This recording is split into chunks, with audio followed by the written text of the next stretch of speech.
은혜 벗으려 찬양하시겠습니다.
신성으로 신앙 고백하시겠습니다.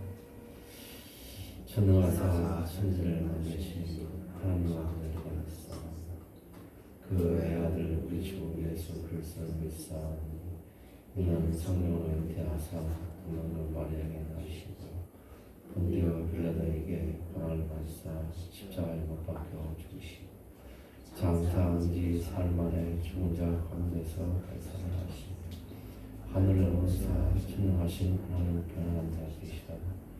저로서 사는 자와 죽은 자를 심판하러 오시니 성령을 믿사 거룩한 공회와 성도와 죄를 사하여 주시는 것과 오늘 나의 사는 것과 영원히 사는 것을 믿사옵나이다. 아멘. 찬송가 5장 이 천지간 만물들아 찬송하시겠습니다.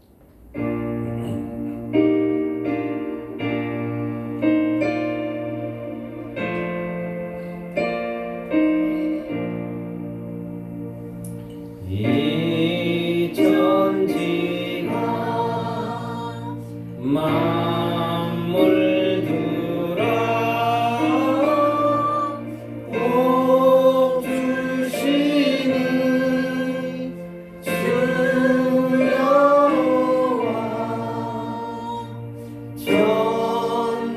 전능성부 성자 성령 찬송하고 찬송하세.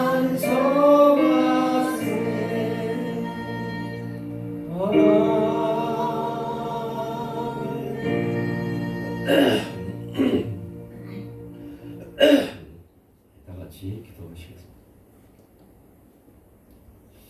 만물을 창조하시고 우리를 빛 가운데로 인도하신 주여 하나님 아버지 감사하고 감사합니다. 주님이 있지 않으면 우리가 어두운 곳에서 살 수밖에 없는 인생이오나 주님이 그 어두운 빛으로 우리를 인도하여 주심으로써 우리가 밝은 빛으로 살아가시는 것을 늘 감사하고 생각합니다. 아버지 하나님, 우리를 사랑하고 사랑함으로써 붙들어 주시옵시고 우리가 눈과 귀를 늘 밝게 하여 주시옵소서. 우리가 가고 싶어도 주님 봉사가 되고 길이 없으면 갈 수가 없나이다. 주님 그 길을 인도하여 주시옵시고 우리의 눈을 아름다운 곳과 저 하늘 천국을 볼 수 있는 아름다움으로 채워주시옵시고 또 그 길로 갈 수 있도록 늘 인도하여 주시옵소서. 아버지 하나님, 또한 귀와 입이 머리와 늘 좋은 것과 늘 긍정적인 마음과 늘 밝은 것을 생각하게 인도하여 주시옵소서. 그러므로써 악한 것은 다 잊게 해 주시옵시고 우리가 할 수 있다는 그 믿음, 주님이 우리를 선택하여서 우리가 저 천국을 늘 바라보고 갈 수 있다는 믿음, 저 천국이 우리 것이라는 그 믿음 갖게 하여 주시옵시고 그 믿음으로 우리 늘 밝은 모습으로 늘 아름다운 모습으로 하나님이 늘 우리 곁에 있다는 그 긍정하는 모습으로 살아가게 인도해 주시옵소서. 너는 아느냐? 내가 네 곁에 있음을 너는 아느냐? 너는 부르짖어봤냐? 이 하나님이 너를 부르짖도록 그렇게 노력하는데 너는 모르냐? 하시는 주님 말씀 늘 감탄하고 감탄하며 늘 너희 곁에 있사오나 우리가 주님 부르짖지 못하고 주님이 옆에 있음을 알지 못하는 게 좀 깨닫게 하여 주시옵소서. 아버지 하나님, 지금까지 오는 길도 주님이 있었기에 안나이다. 늘 감사하게 생각해 주시옵시고 이 하루가 주님이 사는 것을 늘 긍정의 마음으로 감사하게 살아가게 인도하여 주시옵소서. 아버지 하나님, 또한 이 나라 붙들어 주시옵소서.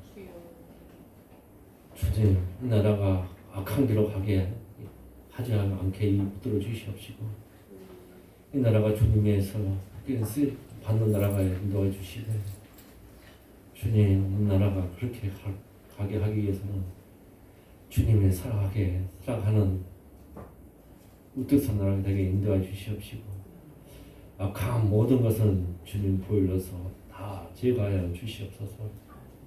저 북녘 땅에도 주님 믿음과 은혜를 주시옵시고, 아름다운 모습으로 남북이 통일되는 그 나라, 주님이 보기 아름다운 세계 속에서 우뚝서는 그 나라가 될 수 있는 긍정적이고 희망이 되는 나라가 되게 인도하여 주시옵소서.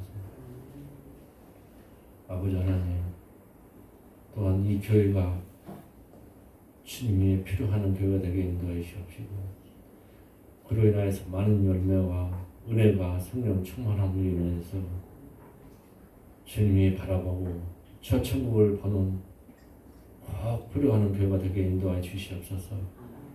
그로 인하여서 이 교회가 많은 역사와 믿지 않은 사람과 구원의 열매를 맺는 주님 위해서 큰 열매를 맺는 그런 교회 되게 인도하여 주시옵소서. 또 이성 박사님 설교를 말씀할 때마다 피가 되고 은혜가 되고 미라를 쓰는 시가 되는 말씀 되게 인도하여 주시옵시고, 만 열매와 은혜와 저 천국을 바라보는 귀한 말씀 되게 인도하여 주시옵소서. 또한 일주일 동안도 주님 모든 것을 다 지켜주시고 붙들어 주셔서 늘 은혜롭고 성령 충만하는 사랑하는 그러한 일주일 되게 인도하여 주시옵소서. 모든 것을 다 주님이 지켜주시고 이끌어 줄 믿사옵고 우리 주 예수 그리스도 이름으로 기도했습니다. 아멘. 교동문은 시편 17편 보시겠습니다. 여호와여, 의의 호소를 들으소서. 나의 울부짖음에 주의하소서. 거짓되지 아니한 입술에서 나오는 나의 기도에 귀를 기울이소서. 주께서 나를 판단하시며 주의 눈으로 공평함을 살피소서. 주께서 내 마음을 시험하시고 하늘에게 오시어서 나를 감찰하셨소서.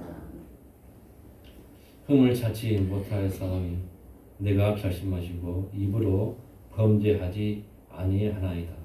사람이 사로 많으면 나는 주의 입술의 말씀을 따라 스스로 삼가서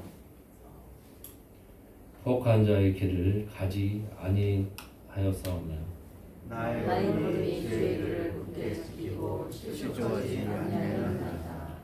하나님이여 내게 응답하겠사오므로 내가 불렀사오니 내게 귀를 기울여 내 말을 들으소서.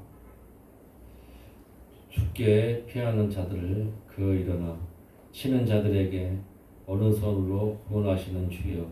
주의 기이한 사랑을 나타내소서. 아멘. 다음은 합심기도 드리시겠습니다. 어쨌든 간에 나라와 저 힘든 북한 땅과 또 각자 기도의 대목을 넣고 합심기도 드리시겠습니다.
시간 우리의 부르짖음을 들어 응답하신 하나님께 찬양과 영광과 존귀를 올려드립니다.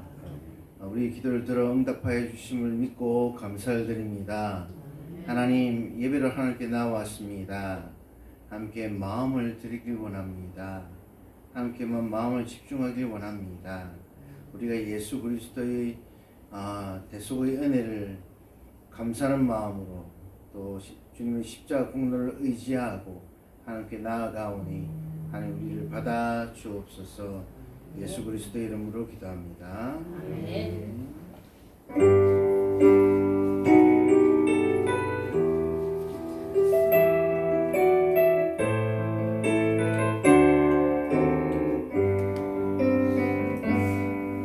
내 손을 주께 높이겠습니다. 내 찬양 받으실 주님, 내 마음을 주께 완전합니다. 내 찬양 받으실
하나님 감사합니다.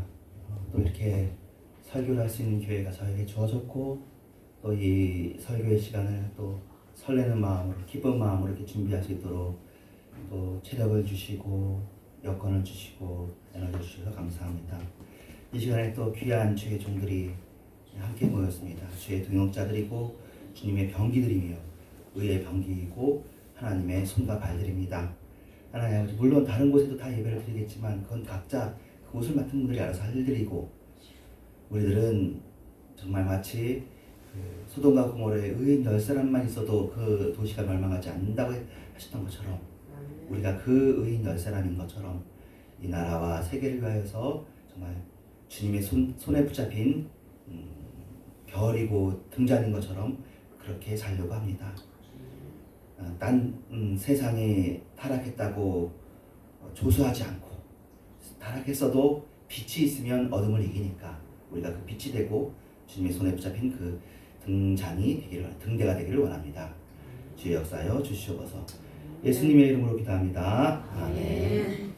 네, 하나님의 말씀 오늘은 그 리딩 지저스 에스겔 편인데요. 우리가 이제 리딩 지저스를 지금까지 보니까 이렇게 했던 것 같아요. 처음에는 제가 김구원 박사의 구약개론을 중심으로 해서 리딩 지저스를 보았고요.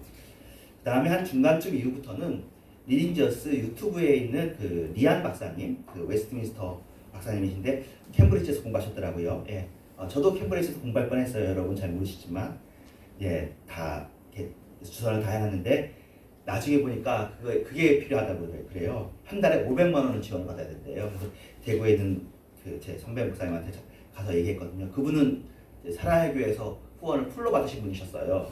일 하나도 안 하고 사역 안 하고 그래서 하신 분인데 제가 가서 하겠다니까 고기를 맛있게 먹어라 그러시더라고요. 안 준다는 얘기죠. 그래서 제가 그런데도 불구하고 간다고 하면은 부모님들 속상하게 하는 거잖아요. 그래서 안 가기로 하고 해서 저는 뭐 캠브리지는 안 가고 캠브리지나 옥스퍼드나 비슷한데 똑같아요. 캠브리지는 학교가 다 똑같아요. 이제 실력만 있으면 가는 거예요. 그리고 캠브리지 THM 가 있는 분도 제가 일단 만나보고 다 했거든요. 저는 미국으로 공부하러 갔는데요. 근데 캠브리지에서 박사학위를 받고 웨스트민스터에서 교수를 하시면서 조그만 교회를 하시는 분이 그 리딩 지저스 유튜브 그 영어 원문을 쓰셨어요. 그래가지고 여러분들 시간 되시면 그 리딩 지저스가 우리나라에 들어온 지 한 2년 됐거든요. 아직 모르는 교회가 훨씬 많아요. 우리는 좀 빨리 알게 된 편인데 충현교회를 포함한 강변교회, 대형 교회들이 그래도 여기에 합류해서 빨리 체계를 잡았거든요. 리딩 지저스 시편, 리딩 지저스 예를 들어 에스겔 치시면 10분에서 15분짜리 영상 밑에 자막이 나와 있고 그런 영상을 한글로 순수하게 성우가 녹음한 그 영상을 보시면 되는데 그 영상을 중심으로 우리가 한 두 번째 파트를 했습니다. 지금 파트는 어떻게 하고 있냐면 성경을 읽고 그냥 제가 하고 있습니다. 그리고는 지난주에 했던 것처럼 이제 성경을 읽을 때 이제 먼저 이번 주일 동안 하나님께서 우리에게 주신 이야기를 나누고 그 다음에 성경 공부로 들어가는 그런 양식을 취하고 있으니까 그러면 이번 주에 우리가 같이 나누려고 생각했던 이야기들은 제가 저희 단톡방에는 이미 올렸는데 그런 내용입니다. 단톡방에 있는 내용으로 보면서 하면은 또 눈 아이 컨택이 안 되니까 보면 이번 주 월요일 날에 로잔 너머라는 행사가 있습니다. 로잔 너머라는 행사는 뭐냐면 올해 2024년 인천 송도에서 로잔 대회를 해요. 예, 여러분 몰라야 당연한 거예요. 이걸 아는 사람이 잘 없고 홍보팀이 홍보를 잘 안 해요. 로잔 대회가 얼마나 큰 대회, 그러니까 옛날에 몇 년 전에 WCC 부산 대회 있었죠. 그래가지고 WCC를 반대한다고 막 하고 막 우리끼리 했잖아요. 그러니까 WCC를 하고 있습니다. 그 WCC에 많은 종교들이 업적으로 참여하고 있고, 예, 월드 카운슬 오브 처치라는 것이고요. 원래 WCC는 IMC라고 세계 선교사 회의에서 시작한 근본적으로 좋은 모임이었는데 이제 우리나라에서 일어난 좌파 우파 싸움이 전 세계적으로 있지 않았겠어요. 1, 2차 세계대전이 있으면서 더 근본적으로는 그 세계대전 끝난 이후에 이게 시작됐는데 남미에 있는 해방신학이 있습니다. 남미에 독재자들이 많잖아요. 그래서 카톨릭 신부들이 해방신학을 했어요. 해방신학이 뭐냐면 예수 믿는 이 나라가 이렇게 부자들만 부자가 되고 가난한 사람들 이렇게 계속 부려먹으면서 되겠냐. 더구나 스페인 얼굴 하얀 사람들은 상류층이고 얼굴 까만 사람들은 밑에 찌고 아르헨티나, 브라질, 칠레 다 그런 현상이거든요. 여러분 로메로라는 영화 혹시 기억하실 텐데 그 로메로 신부를 중심으로 해가지고 뭐 아무튼 해보자. 하나님은 이런 것 가난이라는 것에 대해서 이거는 해결해야 될 문제다라고 했었어요. 그리고 기독교인으로 유명한 사람이 로메로, 그리고 기독교인 아닌 사람 중에서 물론 카스트로나 또 누구죠? 그 얼굴 유명한 사람 그 의사하고 쿠바에서 카스트로하고 같이 혁명운동했던 유명한 사람이 있어요. 여러분 나중에 검색하면 그 두 사람은 실제로 뭐 기독교나 천주교 배경을 갖지 않고 그냥 운동을 해가지고 쿠바만 공산화가 됐고 나머지 나라는 공산화가 하나도 안 됐고요. 대신 이제 사회주의화하고 이런 것들을 하고 있는데 참고로 이것들이 다 수용이 되었어요. 전 세계적으로. 그래서 현재 교황이 옛날 그 운동을 같이 했던 분이에요. 근데 다시 그때 당시에도 좀 옹골하시네 옹골했나봐. 나중에 제가 기억하는 걸로 신문기사 보면 친구들을 불렀어요. 그걸 회개했어요. 그리고 그 이후에는 더 이제 사회운동을 더 많이 하시다가 하신 분이 현재 교황이에요. 그래서 현재 교황이 카톨릭 행보 중에서 굉장히 좀 진보적인 행보들을 하시잖아요. 자, 이런 게 WCC에서 고민을 많이 하다가 받아들였어. 그러니까 이런 걸 받아들이니까 우리나라 입장에선 좋겠어요? 싫겠어요? 당연히 싫죠. 우리나라는 공산주의가 싫어요잖아요. 당연히. 그리고 이건 이해할 수 있는 일이고. 그래서 우리나라 개신교회는 WCC에 그 참관인을 보냈어요. 마치 이거 하다 보니까 제가 오늘 하려고 했던 김세용 목사님 이야기 하기 전에 WCC 얘기를 하게 되는데 이거 되게 재밌고 의미 있고 웃으면서 얘기 안 할게요. 진지하게 얘기할게요. 마치 임진왜란 전에 일본의 사람 두 사람을 보냈는데 보고가 다르잖아요. 그래가지고 10만 양병하자는 것을 하지 않고 준비하지 않았다가 임진왜란을 맞이했는데 그때도 우리가 두 사람을 보냈어요. WCC에. 그래가 두 사람 중에 두 사람이 반대되는 의견을 한 거죠. 한 사람은 WCC 문제 없다라고 얘기한 거고 한 사람은 WCC 문제 있다라고 얘기한 거예요. 그래서 와서 총회를 하다가 그 보고하는 총회 첫날 이후에 총회가 둘로 갈라져요. 그 전까지 통합하고 합동이 하나였거든요. 승동교에서 모인 측이 합동이 되고요. 원래는 연동교에서 모였어요. 그냥 그대로 모인 측이 통합이 됩니다. 그래서 통합이 사실은 법통이에요. 그래가지고 선교사들은 너네들 왜 나가냐? 그러니까 승동교에서 따로 나갔으면 나는 너희들이랑 같이 할 수 없다. 우리는 공산주의가 싫은데 이건 공산주의 냄새가 난다 이거예요. 왜 뭐 남미의 해방자만 들어도 싫다. 이거 자유주의라 해가지고 다 나갔어요. 이때 나갈 때 그래서 선교사들은 다 이쪽에 있잖아요. 그래서 모든 기독교 학교, 모든 기독교 기관, 대한성서공회가 성서공회잖아요. 이런 공회도 전부 다 이쪽이고 여기 몸만 가지고 나왔어요. 그래서 이게 이제 합동 측이 정말로 재산 다 놓고 몸만 가지고 나왔고 도장만 가지고 나왔대요. 문서들만 가지고. 그랬다는 전설의 시작이고요. 그래서 통합은 지금 그래서 이름을 서로 교단이 우리는 합치고 싶었는데라고 해서 합동. 우리는 통합하고 싶었는데 통합. 똑같은 이름을 가지고 둘로 한 거죠. 근데 지금 와서 보면 통합은 사실은 여러분 신학교 안 가서 잘 모르겠지만 통합은 광나루에 있는 장신대학교가 통합을 대표하는 학교인데요. 장신대학교는 신대원도 여러 군데에서 만납니다. 그래가지고 한일장신, 부산장신, 서울장신 이렇게 해가지고 여러 군데 나와도 다 목사가 되는 거고요. 합동은 총신이에요. 근데 총신이 지난번 주에 말한 것처럼 합쳐서 우리가 더 크다고 했는데 개혁이 들어왔다가 나가기도 하고 우리도 줄어들어서 또 똑같아요 지금. 신기하게 이 두 교단이 다 200몇만. 신기할 정도입니다. 참고로 이제 지난주에는 노예가 80몇 개라고 했는데 정확하게 보니까 69개고요. 우리는 169개 이렇게 되어 있습니다. 어쨌든 이렇게 나눠지는 것 때문에 우리가 WCC가 당연히 WCC 총회를 한국에서 한다고 할 때 우리가 우리는 이제 이쪽이잖아요. 합동 쪽이니까 시장은 당연한데 그러면 WCC 아니고도 전 세계 교회 연합체가 있을 거 아니에요. 그 연합체가 사실은 어떻게 보면 복음주의 연맹이고 복음주의 연합이고 거기서 내세울 수 있는 정말 전 세계적인 대회와 선언이 로잔 선언입니다. 이 로잔 선언은 핵심이 빌리그레함 목사님이에요. 그러니까 얼마나 보수적이겠어요. 그리고 미국의 빌리그레함 목사님과 영국의 존 스토트 목사님이 두 분이 거물이에요. 그래가지고 이 분을 추종하는 따르는 사람들이 많아요. 합의해서 야 우리 WCC는 아니어도 우리도 좀 전 세계적인 연합 활동을 해야 되지 않겠냐 해가지고 하면서 대신 하나님의 나라는 이런 것이다라고 로잔 선언문을 발표합니다. 그래서 제1회 로잔 대회를 해요. 그게 한 1980년대쯤에 한 것 같아요. 로잔 선언. 교회에서는 로잔 선언 얘기하지 않지만 여러분 CCC, IBF 하는 대학생 단체도 저도 SFC라는 대학생 단체를 했는데 87년부터 이제 SFC를 했는데요. 로잔 선언이라는 것이 가뭄의 단비 같은 그런 선언이었어요. 뭐냐? 우리나라에는 해방신학 있을 때는 아무 일이 없었지만 그때는 유신 시대였으니까 유신이 끝나고 서울의 봄이 되고 그래가지고 박정희 대통령 돌아가시고 그 다음에 전두환 대통령 하시고 그런 다음에 1987년에 그거 있었잖아요. 예, 전두환 대통령이 계속하느냐 아니면 노태우 대통령으로 바로 체육관을 통해서 물러주느냐 이게 유신이 그거였거든요. 체육관에서 통일주체 국민회의 이 사람들만 우리가 뽑아.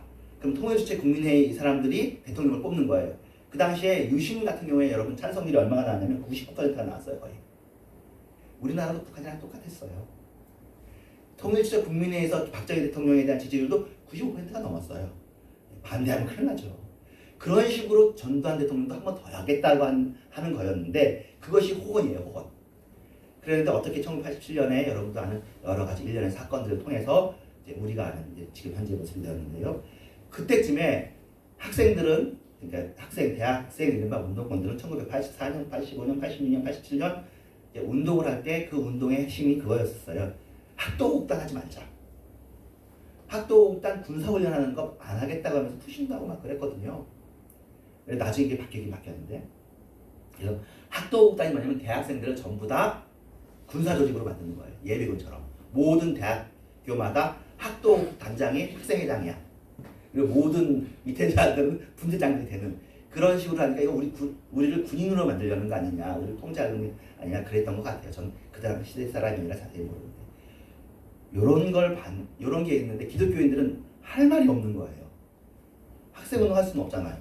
우리가 배운 게 있는데 정치에 참여할 수는 없는데 하지만 우리가 보기에도 그 당시에 구로공단이나 마산공단이나 거기에서 힘들게 일하는 사람도 있고 또 농촌이 얼마나 또 낙후되고 가난하고 농촌에서 뭐 그때마다 막 자살하고 농약 먹고 자살하고 이런 일이 계속 신문에 보도가 되잖아요. 그 당시에 지금 여러분 정말 천국 같은 시대에 사는 거지 그 당시 한국 사회가 어려웠고 심지어 인신매매도 실제로 존재했고요. 유괴도 존재하고 유괴가 존재한다는 게 뭐예요? 먹고 살 게 없으니까 부자 애들 납치해가지고 몸값 받아가지고 살겠다는 건데 유괴한 놈은 나쁜 놈이지만 사회가 그런 시대예요. 도둑들도 많고 그런 시대였는데 기독교인들이 뭐 할 말이 없는데 로잔 선언에서 그 얘기를 해줍니다. 우리는 전도와 선교가 영혼구원이라고 알고 있는데 사회 참여도 하나님 나라의 방법이다라는 것을 로잔 선언서에 넣어줘요. 그러니까 해방신학은 안 해. 하지만 우리 복음주의도 사회 참여를 해도 되는구나라는 단비가 이제 빛이 한번 딱 비친 거예요. 그래서 그때부터 공명선거 실천 운동 본부를 기독교가 한 거죠. 그 일을 주도하신 분이 서울대학교의 손봉호 교수님. 이분은 네덜란드에서 공부하고 와가지고 그 철학 교수거든요. 총신대학교에 가봤는데 총신대학교 교수였는데 총신대학교가 교회 정책을 써본 거야. 그래가지고 이리저리 가다가 서울대학교에 실력이 좋으시니까 서울대학교 교수가 됐어요. 사회복지학도 가르치시고 교육학도 가르치고 싶은 그랬는데 저는 그분 직접 배웠고 그분 아들도 알고 그래요. 그분이 했던 단체가 SFC라서 제가 SFC 들어가고 그랬거든요.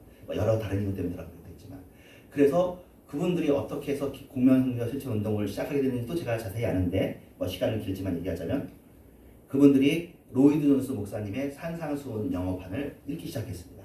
교수들 한 10명이 모여서 영어로 된 거 읽었죠. 지금은 한국말로 번역됐어요. 근데 그걸 읽으면서도 한국만 그렇지 전 세계 유럽 교회에서는 기독교인들이 교회에서만 신앙생활하는 것이 아니라 일상생활에서도 기독교인답게 살아야 된다는 것이 정립이 돼 있거든요. 산상수훈을 보니까 그게 들어있는 거야.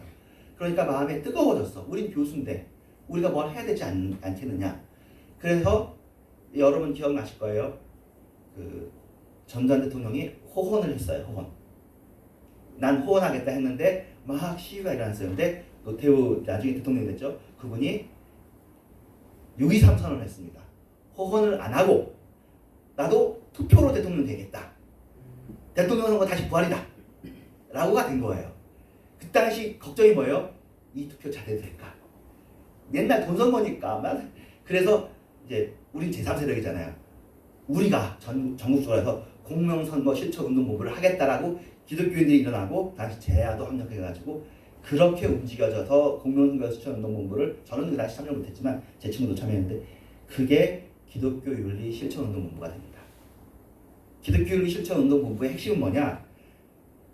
우리가 주일만 신앙생활하고 전도하는 데만 관심 있는 것이 아니라 이원론이잖아요. 교회 따로 세상 따로. 이 세상이 하나님의 교회다. 하나님의 나라가 돼야 되지 않냐. 그래서 이론론으로 하자. 제가 신학적 깊은 얘기까지 조금 더 하겠지만 이론론으로 하자는 것으로 기독교 세계관, 하나님의 나라, 기독교 윤리 실천은 사실은 윤리 실천 운동본부를 하자는 거죠. 예수 믿는 사람이 윤리적이어야 되잖아요. 그렇잖아요. 그러면 그래서 기독교 윤리 실천 운동을 했고 성사한국도 하고 그때 분위기가 되게 좋았죠. 그래서 그게 사실은 사회운동의 시작이에요. 우리나라 NGO 운동이 커지는 것의 시작인데요. 이번에 이제 김세용 교수님 이야기에 의하면은 로자선언 얘기가 여기까지 왔고 그 기독교 세계관도 얘기했는데요. 존 스토트 목사님이 그렇게 훌륭한 분이지만 자기가 보니까 이분이 존 스토트 목사님이 케임브리지 수석으로 들어갔대요. 수석 졸업이야. 탁월한 사람이죠. 그리고 조그만 교회 목회하시는 분이고 책을 많이 쓰신 분이거든요. 이분이 신학자는 아니라는 거예요. 자기는 신학자거든요. 그래서 로잔 선언을 할 때 사회 참여는 얘기했지만 사회 참여의 근거로 뭘 들어드리냐면 하나님이 이 세상을 창조했으니까 두 번째 하나님이 이 세상의 심판주의니까 우리가 사회 참여해야 된다라고 얘기했다는 거예요. 여러분 평신도가 생각하기에도 이거 말이 안 맞죠? 그거하고 사회 참여를 직접 되기는 어렵지. 그걸 근거로 된다는 얘기는 나중에 심판받을 걸 대비해서 사회 참여라는 얘기가 되는 거거든요. 그래서 이 로잔 선언이 지금까지 3번 이루어져요. 로잔에서 했기 때문에 스위스 로잔이라는 도시에서 했기 때문에 로잔 선언이거든요. 그 다음에 마닐라에서 합니다. 필리핀. 마닐라 선언. 그 다음에 남아공에서 합니다. 케이프타운 헌신서. 그리고 40년 만에 아마 여기 서울에서 하는 거예요. 아마 10년 만에 한 번 하는 것 같은데요. 제 기억에. 10년 만에 이번에 올해 모여요. 근데 이 올해 모이는데 돈 있는 사람들만 모일 수 있어요. 한 300만 원 내야 돼요. 호텔에서 해요. 선교 지도자들만 가서 하고요. 큰 교회 목회자들만 가서 합니다. 아주 굴지에. 근데 1차 때는 이렇게 얘기했어요. 신학자가 안 들어가서 그런지. 2차 때는 심지어 그런 얘기까지 했어요. 이걸 하면서 영적 전쟁이라고. 여러분 지금은 다 잊어버렸을 텐데 가문에 부르는 저주를 없애라. 그런 책이 있었습니다. 한참 베스트셀러였어요. 캐나디 무슨 여자분이 있었는데 그게 그 피터 와그너라고 플러신학교 교수인데 이 세상에 그 영적 전쟁이 있다. 그래가지고 뉴에이지에 대해서 반대하고 우리나라도 뉴에이지 막 한참 반대했잖아요. 그래가지고 뉴에이지 음악 반대하고 집에 들어가면은 저거는 악마의 상징이야.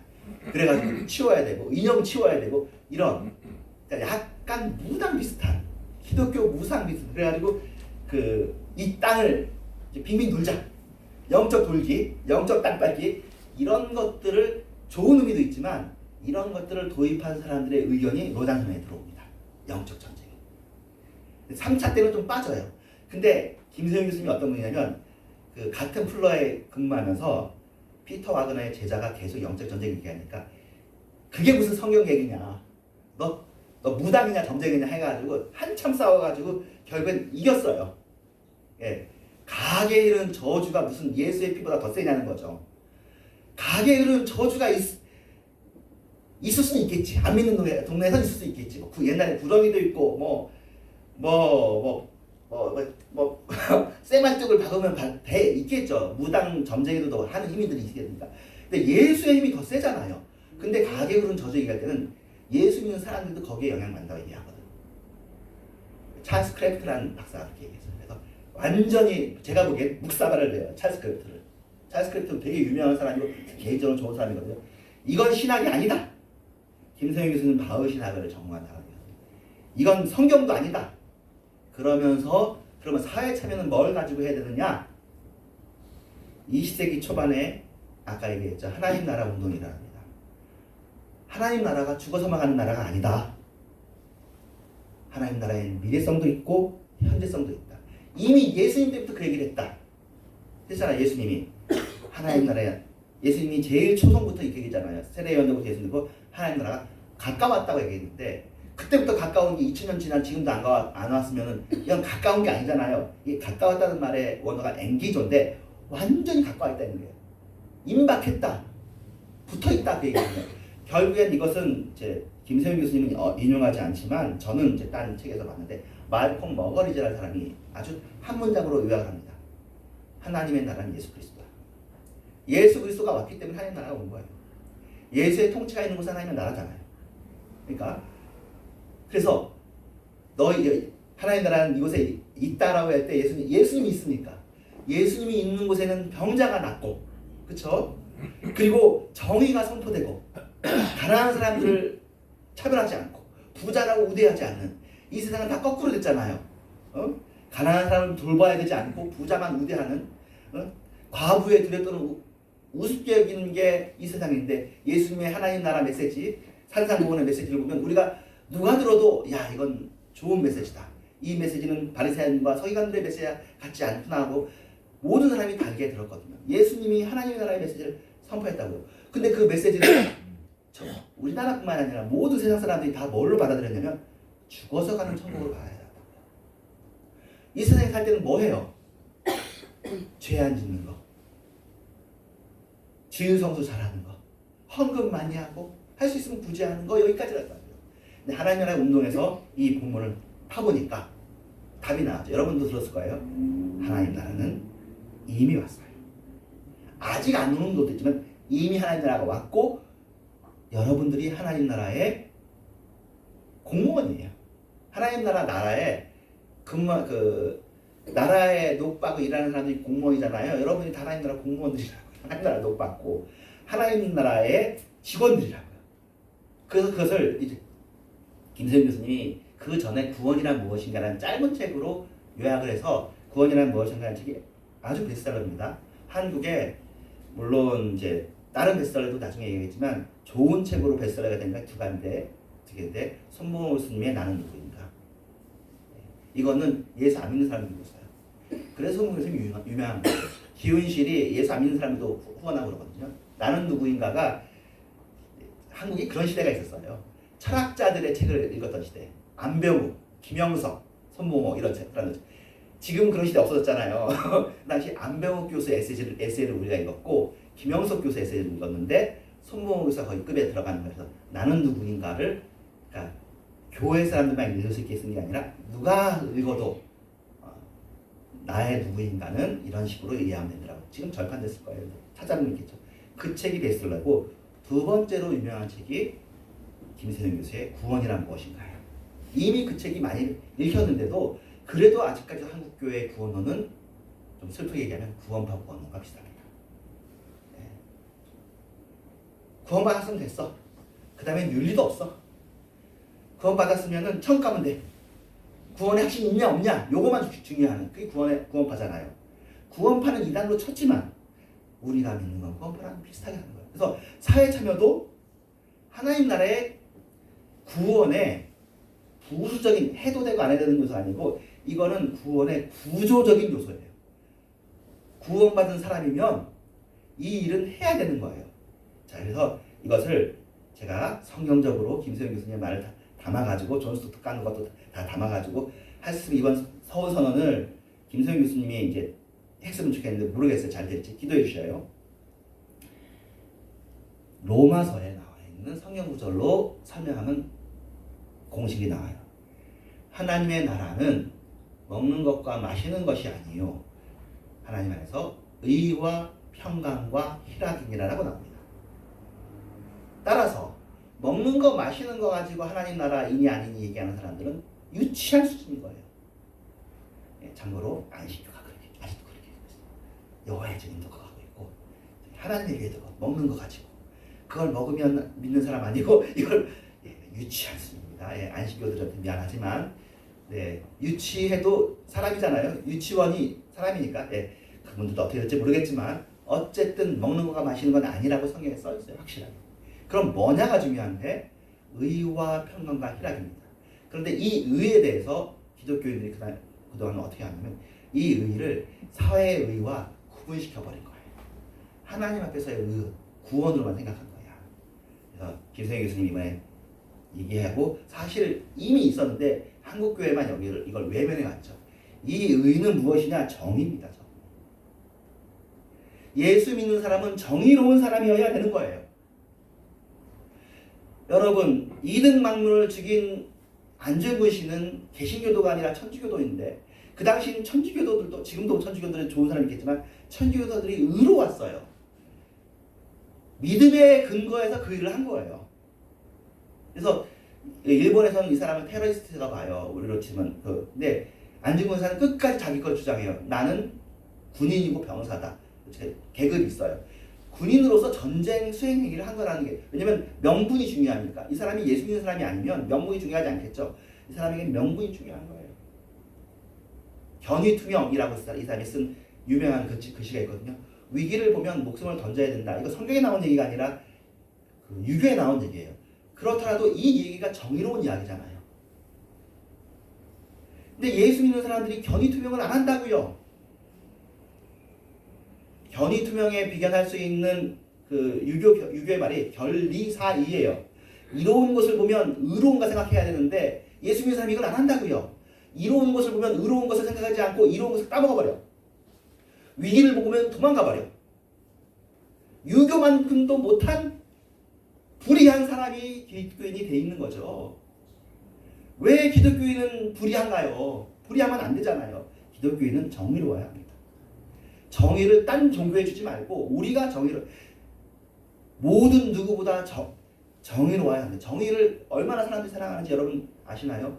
요새 나오는 드라마마다 복수에 대한 드라마인데 주로 이제 그 왕따, 학교 때 왕따 당하는 일들이 있잖아요. 이 왕따가 사실은 우리나라 예전에는 없었어요. 근데 일본에 이즈메라는 나라 들어오고 일진이라는 나라 들어오면서 어떻게 지금 최근 20, 30년 왔는데 이걸 아직도 하고 있는 거예요. 지금은 앞으로는 안 할 거예요. 계속 TV에 나오니까. 정의가 구현되는 걸 사람들이 원합니다. 하나님이 이 일에 관심이 없다고요? 하나님은 정의에 관심이 있습니다. 한동안 교회는 정의란 단어를 쓰기를 무서워하고 공의란 말을 썼어요. 정의를 하수같이 공의를 이렇게. 예. 그게 정의예요. 정의. 여러분 예수 믿는 사람은 정의로워야 됩니다. 정의. 그래서 하나님 나라는 정의의 나라입니다. 여러분 정의는 여러분 겁니다. 생각하시고. 두 번째 의와 평강이라고 해요. 자꾸 우리는 평강이라고만 해. 그래서 우리가 뭘 생각을 하냐면 평화를 생각을 안 해. 평화는 누가 해야 돼? 딴 사람들이 하는 거죠. 평강이 평화입니다. 개인적인 평강뿐만이 아니라 그러니까 하나님과의 평강뿐만 아니라 사람과 사람 사이에도 전쟁이 아닌 평화를 지향하는 사람이 기독교인이어야 돼요. 갈등과 다툼을 배격하고 다투지 않고 갈등하지 않고 분쟁하지 않고 평화를 하려고 하는 사람들이 기독교인이어야 돼요. 화평의 사도가 돼야 돼요. 평화의 사도가 돼야 돼요. 근데 우리가 이걸 안 해요. 특별히 정의와 평화를 누구한테 넘겼는지 아세요? WCC에 넘겼어요. WCC에서는 매일 정의와 평화에 대한 논의를 합니다. 여러분이 우습게 여기는 자유주의, 진보주의 기독교인들이 맨날 정의, 평화 얘기합니다. 또 누가 하냐? 천주교가 합니다. 여러분 기억하시죠? 정의구현사재단. 우리는 하나님 앞에서 의만 생각하는 거야. 나만 의로워서 천국 가려고 그러는 거야. 이 땅에서 의는 생각하지 않는 거예요. 그러니 우리가 이 땅에 힘이 있을 리가 없죠. 세상에서 우리를 환영해 줄 리가 없죠. 그래 너네 나라는 저기 있는가 보다. 그게 유명한 책이잖아요. 이청준 지혜가 쓰신 당신들의 천국. 그 천국 당신들이 나가라. 그건 당신들의 천국이다. 당신들의 천국 얘기도 재밌는 내용이니까 나중에 얘기할게요. 의미 있는 내용이거든요. 마지막으로 희락이에요. 희락도 우리는 자꾸 영적으로 만들었어요. 우리끼리 교제할 때, 성도들끼리 교제할 때 희락으로. 희락이라는 단어 세상에 안 쓰잖아요. 사실은 김세윤 교수님도 여기에 대해서 지난번 구원이란 무엇인가 초판에는 없었어요. 근데 이번에 처음으로 그 단어를 써서 제가 이분이 좀 넓어졌구나, 깊어졌구나 했는데 이번엔 단어를 그렇게 쓰신 거예요. 희락을 우리나라 말로 바꿨어요. 만인의 행복. 행복이 희락이잖아요. 행복.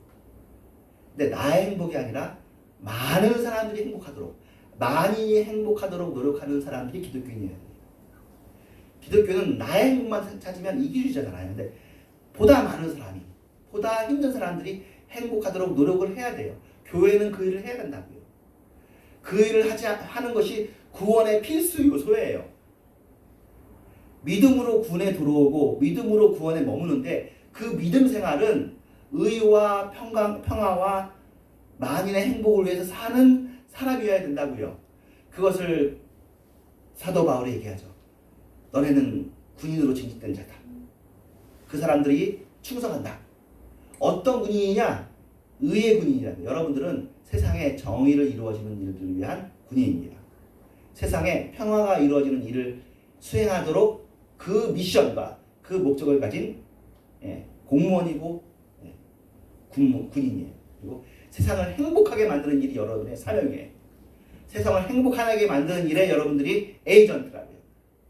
하나님이 그 일에 여러분을 맡겼는데 그 일을 하지 않으면 잘했다, 착하고 충성된 종이라는 얘기 들으시겠습니까? 너만 잘 먹고 잘 살다가 오면 부자하고 똑같은 거잖아요. 부자. 앞에 나사로가 굶주려 죽고 있는데 하나님 올해 농사가 너무 잘 됐습니다. 창고에 들어가고 남았네요 하니까 예수님이 그러죠. 네 목숨을 가져가면 그 곡식은 어떻게 되겠느냐? 그래 지옥에 가서 지옥에 가가지고 가봤더니 나사로는 천국에 있고 자기는 지옥에 있어. 자기 입에 물 한 모금이라도 달라고 거기서도 요구해. 나사로는 사실은 그 밖에서 개가 헌대를 물을 정도로 그렇게 했었는데 신경 쓰지도 않았는데 그렇게 그러니까 그러니까 지옥에 가서까지도 이기적이라는 거죠. 나사로 시켜 먹으려고. 한국교회가 얼마나 이기적인가요? 근데 한국교회만 이기적인 게 아니라 전 세계 교회에서 이기적인 시기가 있었어요. 이게 겪는 것 같아요. 원래 우리가 이기적이니까, 우리가 죄인이니까 한국교회가 특별히 수준이 낮아서가 아니라 아마 아프리카 교회도 그렇고 중국 교회도 그렇고 다른 교회도 이런 시기를 겪을 거예요. 인지상정이지 뭐. 다 남의 일이 뭐가 중요해? 자기가 제일 중요하지. 우리 교회가 제일 중요하지. 근데 이걸 좀 넘어서서 사춘기를 좀 넘어서서 좀 성숙한 어른이 될 필요가 있는데 아직까지도 어른이 안 되겠다고 지금 버티고 있습니다. 각 교단들마다. 난 어른이 안 되고 나만 잘 먹고 잘 살래. 왜 딴 사람을 돌아봐야 돼? 마지막으로 얘기하면 다른 사람을 돌아보지 아니하면 가인의 죄를 짓는 겁니다. 가인이 아벨을 죽였을 때 하나님께서 가인에게 물어봅니다. 내 형제는 어디 있느냐? 가인의 답이 뭐였는지 아십니까? 내가 내 형제를 돌보는 사람입니까? 그래요. 답이 뭔가요? 당연하지. 너는 형으로서 동생을 돌보는 자여야 되는 거거든요. 가인은 그걸 안 하는 거예요. 내가 내 형제를 돌보는 자이니까 하나님께 더 이상 가인하고 말이 통하지 않는 걸 알았습니다. 여러분은 여러분의 형제를 돌보는 자입니다. 여러분의 이웃을 돌보는 자입니다. 그것이 여러분의 임무예요. 그것을 하지 않으면 여러분도 가인과 똑같은 사람들이에요. 죽이지는 않았지만 돕지 않는 죄를 저지르는 거죠. 기도하겠습니다. 에스겔서를 안 했네. 그래, 에스겔서를 해야지. 에스겔서 해야 됩니다. 그래서 다음 주에 에스겔서 볼 텐데 일단 1절 볼게요. 1, 2, 3절까지 볼게요. 30째 해 넷째 달 초 닷새에 내가 그발 강가 사로잡힌 자 중에 있을 때 이 30째 해가 아마 그걸 거예요. 포로로 된 지 30년째 됐을 때. 그발 강가는 유대인의 그러니까 그 사해도 아니고 요단강도 아닌 여러분도 모르고 나도 모르고 그냥 그 강 이방의 그 강이죠. 사로잡힌 주석에 있을 때 하늘이 열렸어요. 참 이게 신기한 일이죠. 하나님은 이스라엘에만 계시는 게 아니죠. 하나님은 여기도 있는 거예요. 하늘이 열리고 하나님의 모습이 내게 보였습니다. 하나님의 모습이 보이면 되는 거 아니에요? 축복은 하나님이 우리를 보시는 게 축복이거든요. 그러네요. 30째 해가 여호야긴이 사로잡힌 지 5년째 되는 해입니다. 그래서 그 이스라엘 포로기를 3단계로 나와요.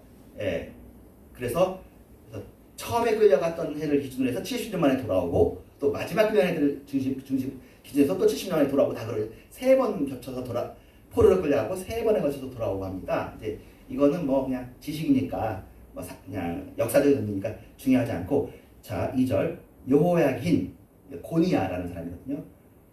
요아긴 다음에 시드기야라고 한 명 더 있습니다. 요아긴 왕이 사로잡힌 지 5년째 되는 그 초닷새에 하나님께서 하늘을 열었어요. 갈대아 땅이네요. 갈대아는 바벨론 땅의 옛날 이름입니다. 영어로 칼데아. 갈대가 있는 땅이라는 게 아니라 칼데아 땅입니다. 그발 강가에서 여호와의 말씀이 부시의 아들 제사장, 내가 이방 땅에서도 제사장 가면 제사장이니까 나 에스겔에게 특별히 임했습니다. 에스겔은 무슨 뜻이 뭘까? 다시 한번 찾아 이름 뜻일 텐데 심판의 뜻이었나 그랬을 거예요. 여기 L자 넘지만 에스겔입니다. 여호와의 권능이 내 위에 있느니라. 그래서 환상을 봅니다. 에스겔의 환상 중에 제일 유명한 건 그거잖아요. 성전에서 스며 나온 물 그래가지고 1천척이 갈 때 흘러다니는 됐다 그러잖아요. 그래가지고 그거 설교 우리 어떻게 써먹어서 부호사 목사님들이 교회 왔다 갔다만 하지 말고 교회를 열심히 다니는 사람이 되면은 복 받는다. 그러니까 아직까지는 우리나라 부흥했으니 교회 부흥했으니 그렇죠? 그것을 가지고 지금 이야기하는 것처럼 내가 이 세상을 위해서 사실은 이게 있어야 우리가 세상에 사는 의미가 있는 거예요. 왜 예수 믿는 사람들 안 데려가고 여기 있겠어요? 우리가 이 세상에 필요하니까요. 이 세상은 어둠이고 우리만 빛이에요. 이 세상 하나님 나라를 몰라요.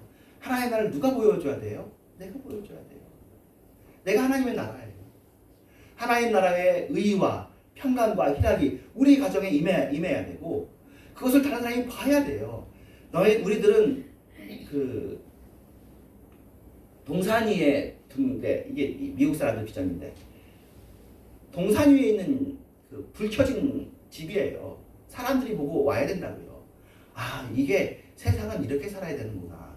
물론 나름대로 교회만 열심히 다녀도 우리한테 지혜가 있고 진리가 있고 하니까 우리가 세상을 변화시켰죠. 여성의 해방이나 또 천민의 해방이나 또 어린이들을 해방시키는 일에 또 심지어 광복에 우리나라 독립과 민족 운동을 하는데 기독교인이 중심을 했죠.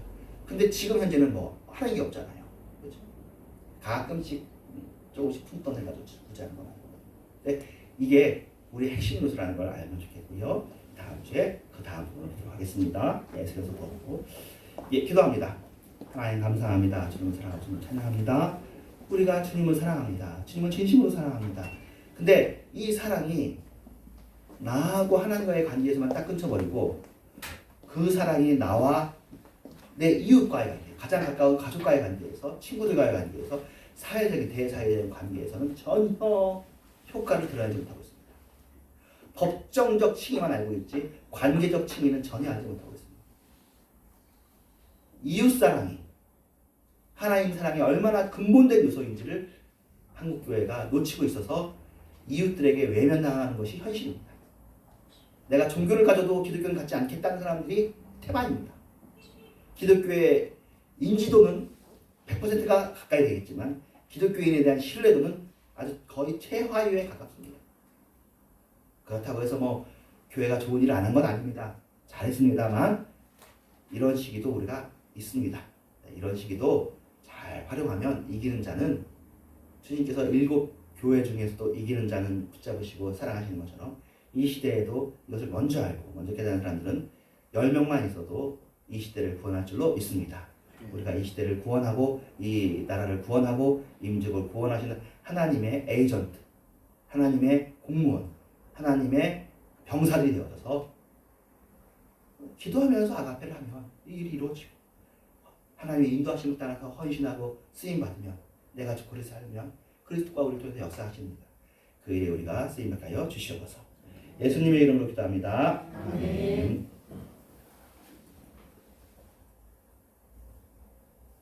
예수 사랑하심은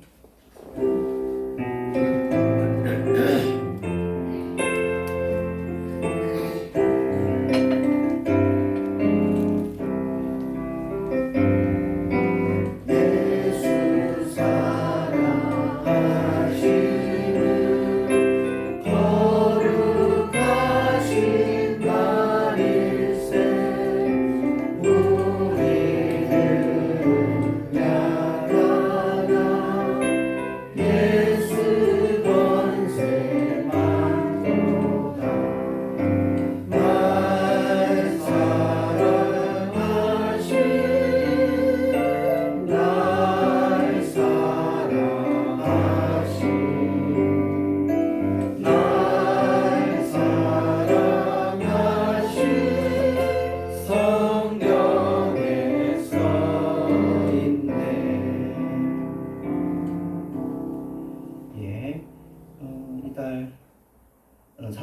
31일이 부활주일이고 24일부터는 고난주일입니다.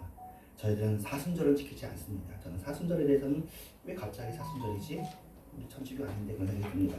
개신교에서도 많이 하고 교단별로 사순절을 받아들인 데도 있으니까 한다고 해서 이단도 아니고 나쁜 건 아니지만 저는 고난주간이 좋고 또 혹시 새로운 걸 드린다면 이제 사실은 고난주간 우리가 수요예배 때 이제 이은태 목사님 오시지만 서양의 전통에서는요 예수님이 십자가 지신 게 금요일인데 금요일에 별명이 있어요. 예, 굿 프라이데이예요. 좋은 금요일. 우리는 고난주간 울어야 된다고 그러잖아요. 영미권에서는 얼마나 좋은 날이냐 해서 굿 프라이데이라고 불러요. 여러분 13일에 금요일만 아셨을 텐데 그런 게 아니라 좋게. 그리고는 31일 날 우리가 성찬식 할 거고 그리고 성찬식도 우리가 잠깐 오늘 했는데 1년에 2번 하는 건 사실 너무 작은 거거든요. 그래서 3, 6, 10, 12 이렇게 그러니까 부활절, 추수감사절에 하고 6월 달에는 그냥 6.25 때 할게요. 그냥 6.25 때. 우리로 치면 6월절이니까 6.25 때 하고 그리고 12월 성탄절에 하고 10월 달에는 그냥 종교개혁 기념일이 10월 마지막 주입니다. 그때 하면 적당할 것 같습니다. 그냥 날짜만 정하는 것이 아니라 6.25와 종교개혁 기념일 그럼 바꿔야 되나? 종교개혁 기념일은 봐서 그럼 추수감사절이랑 겹치면 종교개혁 기념일은 빠지고 6월 달에 마땅한 게 없어서요. 오순절을 딱 우리가 지키면 좋은데 오순절이 안 지켜서 부활절하고 50일 되면 오순절이라서 오순절을 해서 하든지 6.25를 하든지 해서 그때 한번 성찬식을 하도록 하겠습니다. 1년에 4차례 하도록 하겠습니다. 예, 그리고 4월 20일 날 교회 야유회가 있습니다. 토요일이지만 있으니까 그것도 예약을 해야 되고요. 또 날짜를 잡아야 되는데 같이 만나시면 좋겠습니다. 예, 헌금기도하고 주기도문 축도하겠습니다. 하나님 감사합니다. 헌금을 주님께 드립니다. 주님께서 받아 주시옵소서. 주님, 우리가 헌금을 못하더라도 우리의 헌신을 주께서 받아 주시옵소서. 하나님, 또 우리가 헌금이 그러니까 우리의 경제 상황이 좋아져서 헌금이 풍성해지고 그 풍성한 것이 편안하게 주변을 도와주더라도 우리에게 위기가 생기지 않도록 우리가 위기가 생길 정도까지 사실은 구제해야 된다고 하는데 그 우리가 좀 힘들고 최대한 우리가 도울 수 넉넉하게 도울 수 있는 그게 기쁨이 넘치고 선교할 수 있는 북한과 전 세계를 선교할 수 있고 또 구제할 수 있는 저희 교회가 되게 하나님 헌금이 넘쳐지게 하시고 우리 성도님들의 기업들이 하나님 부정한 방법이 아니라 좋은 방법으로 해서 커지게 해주시옵소서. 예수님의 이름으로 기도합니다. 아멘. 하늘에 계신 내 아버지여 이름이 거룩히 여겨지시옵소서. 나라의 나옵시고 이 시간에 하나님의 은혜를 주시옵시고 우리가 제자들을 사하신 것 같이 우리를 사하여 주옵시고 우리 신들을 많이 배우시옵시고 하나님께서 우리에게 전하는 것을 영원하옵나이다. 때가 찬 지금은 교회 말에 신 예수 그리스도의 은혜와 하나님의 사랑과 성령의 역사하심이 주님을 변함없이 사랑하는 모든 교회와 이런 교회 위에 이제부터 영원토록 함께 계실지어다. 아멘.